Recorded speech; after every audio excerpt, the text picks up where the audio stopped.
Hey everyone! Today is going to be the first episode of a side project that we're running, which is Recipes Unraveled. We want to show you guys some of our favorite recipes, and this is going to be the first one of those.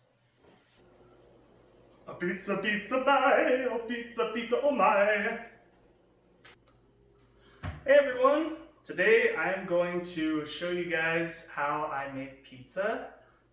It's a little bit different than maybe some of the other recipes that you've seen. I've worked at a couple different pizza places in my life, picked up a couple different tricks, and just in general, the ingredients are the same for the dough. You got flour, you got brown sugar, yeast, sugar, or not sugar, this is salt, oil, and then I like to put a little bit of honey in there. It gives it a little bit of a breadier flavor. I don't know how to describe it exactly, but it's something that I like to do. So just to begin with, I have a cup of warm water in here, and that's what I'm starting with. And then I'm going to go ahead and put just a little bit of yeast in it, about a teaspoon and a half.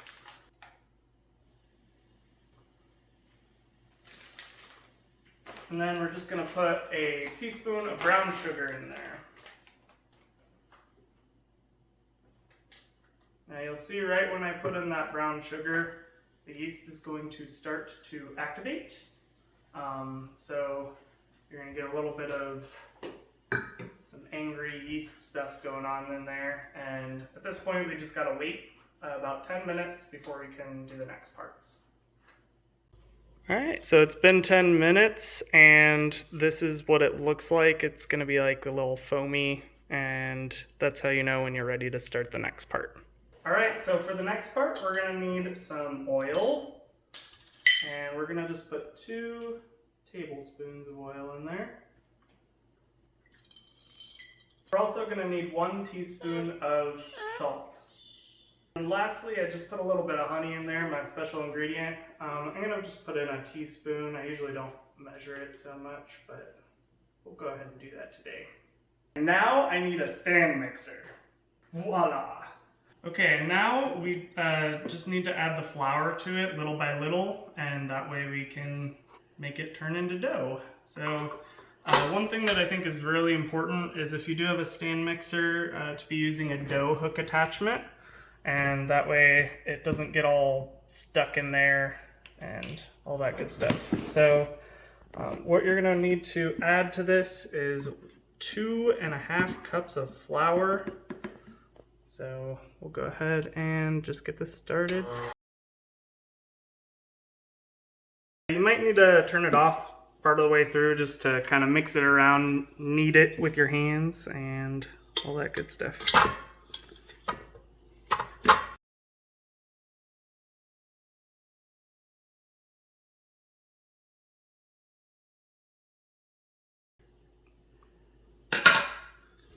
Finally, just gonna get this guy and really knead it good. Get all that flour incorporated. And then I like to kind of fold it into itself. Looking for more of a smooth surface here.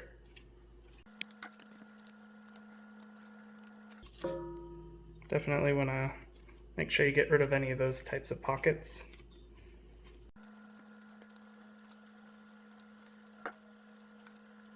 Okay, I'm going to actually put it into a different bowl now.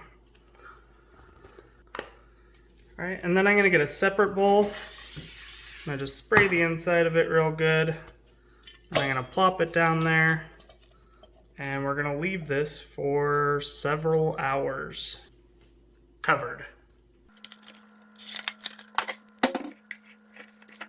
Hey, babe. Hey.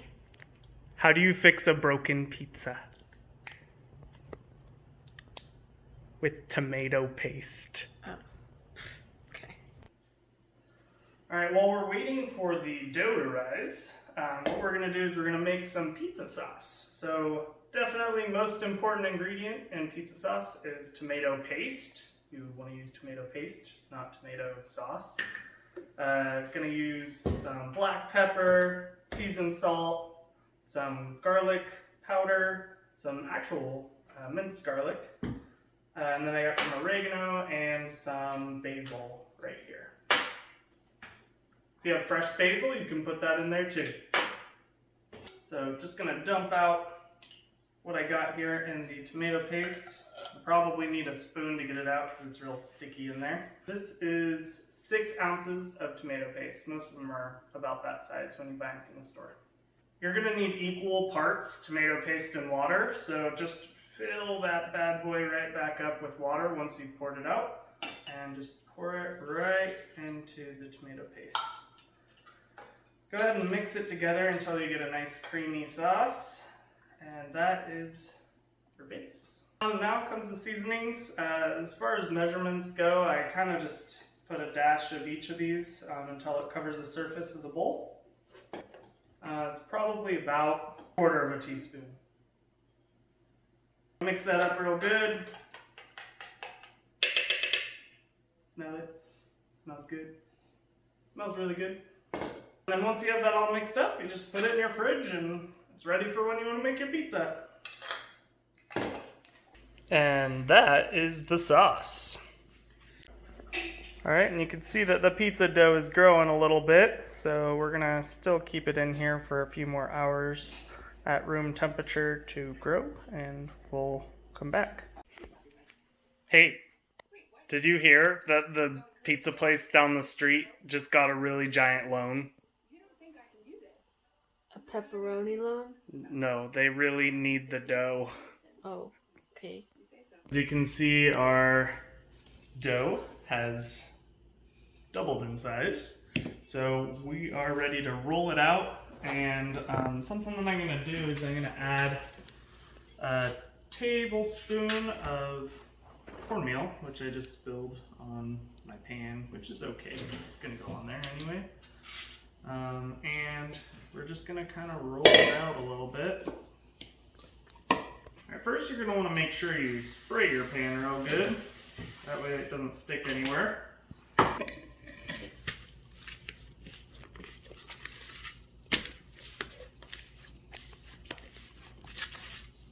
Just kind of press it.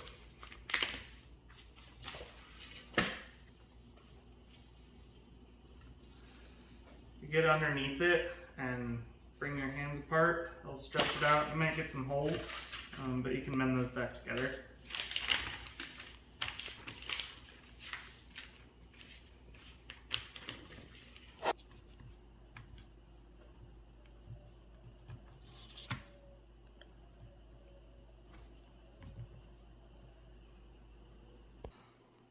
Alright, now after some effort, I've managed to get the pizza dough fully stretched out across the pan, kind of evenly spread out.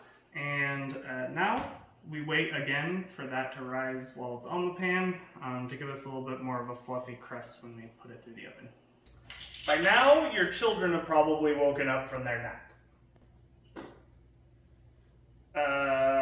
And now I only have one hand, so that's great.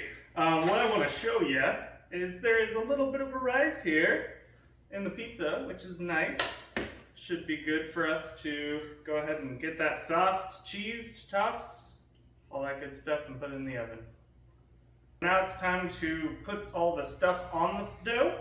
I'm going to be making a meaty pizza today, so I got some bacon, some ham, some pepperoni, and then of course the cheese. I have a mixture of mozzarella and a little bit of sharp cheddar that I'm going to add on there. Right, now while you're applying the sauce, you could just dump all that bad stuff right in the middle.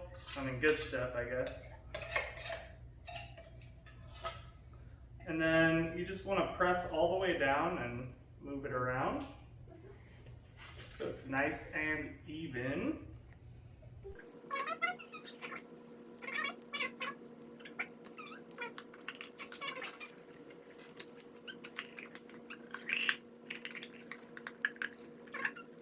Yeah? Do you think I got it on my single? Probably.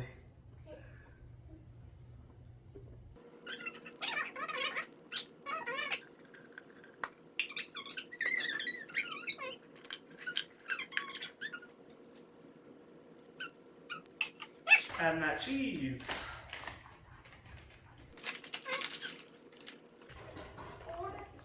It's cold cheese. We're gonna make it extra, extra cheesy.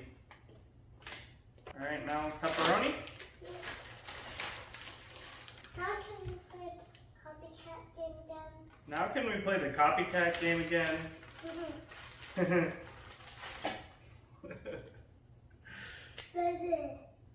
Blah, blah.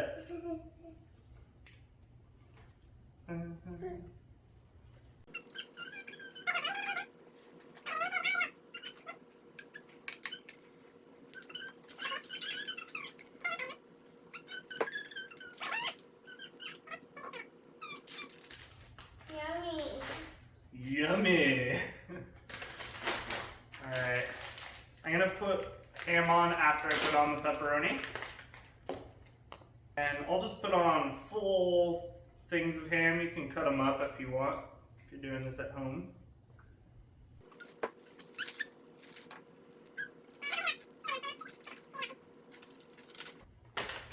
And then of course, bacon. Right?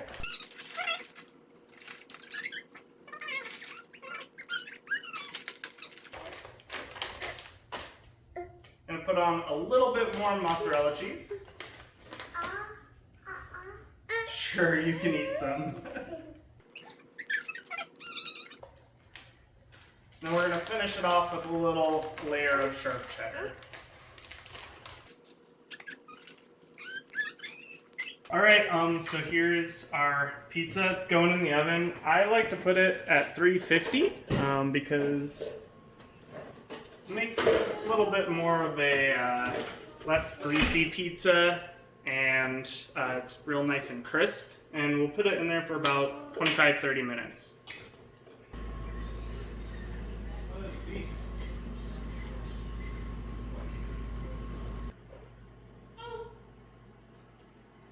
Alright, I just took the pizza out of the oven. Now we're going to cut into it, and hopefully we get that nice, good, crunchy sound. We do! It's going to be a tasty pizza. Hey Logan. What? Why did the hipster burn his mouth on the pizza? I don't know. Because he ate it before it was cool. So the pizza turned out pretty good. This is the first episode of Recipes Unraveled. If you have any suggestions for changes to the recipe that I supplied, or if you have a recipe of your own for pizza, go ahead and submit it in the comments below. Go ahead and like, subscribe, all that good stuff, and have a great week.